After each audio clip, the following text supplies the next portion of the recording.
குதிரை ஏற்ற பயிற்சி மைய மாணவர்கள் ரோஹன், ஆசினி, யஜத் சாய் மற்றும் தீப் குக்ரேதி ஆகியோர் தென்னக மண்டல ஜூனியர் தேசிய குதிரை ஏற்ற சாம்பியன்ஷிப் போட்டியில் தங்கம் மற்றும் வெண்கல பதக்கங்களை வென்று தமிழகத்திற்கு பெருமை சேர்த்தனர்.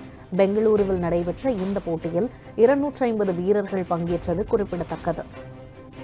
பாலாஜி ஈக்வைன் ட்ரீம்ஸோட சிஇஓங்க.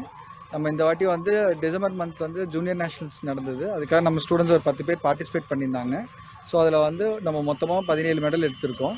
ஸோ அதில் வந்து பார்த்திங்கன்னா 6 கோல்டு, 4 சில்வர், 3 பிரான்ஸுங்க, 4 4th பிளேஸ் பண்ணியிருக்கோம்.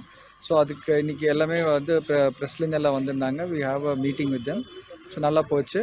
ஸோ நெக்ஸ்ட் ஸ்டெப்பாக வந்து இப்போது அவங்க ஜெர்மனி வந்து போகிறாங்க. ஸோ ஏப்ரல் மந்த் வந்து அங்கே இன்டர்நேஷ்னல் ஈவெண்ட் வந்து கம்ப்ளீட் பண்ண போகிறாங்க. ஸோ ஆஸ் ஆஃப் நவ் வந்து நம்ம கோயம்புத்தூர் லெவலில் ஒரு லோக்கல் ஈவெண்ட் வந்து நம்ம ஒரு 6 ஈவெண்ட் பண்ணிகிட்ருக்கோம் வருஷத்துக்கு. நல்ல ரெஸ்பான்ஸ் இருக்குது. நல்ல ரைடர்ஸ் வெளியிலேருந்து பெங்களூர், ஹைதராபாத்லேருந்துலாம் ரைடர்ஸ் வந்து பார்ட்டிசிபேட் பண்ணிகிட்ருக்காங்க. இன்னும் கவர்மெண்ட் சப்போர்ட் அப்படிங்கிறது வந்து நம்ம Sports Development Authority of India வந்து இன்னும் கொஞ்சம் சப்போர்ட் பண்ணாங்கன்னா இன்னும் நம்ம கிராண்டாக பண்ணுறதுக்கு சான்சஸ் இருக்குது.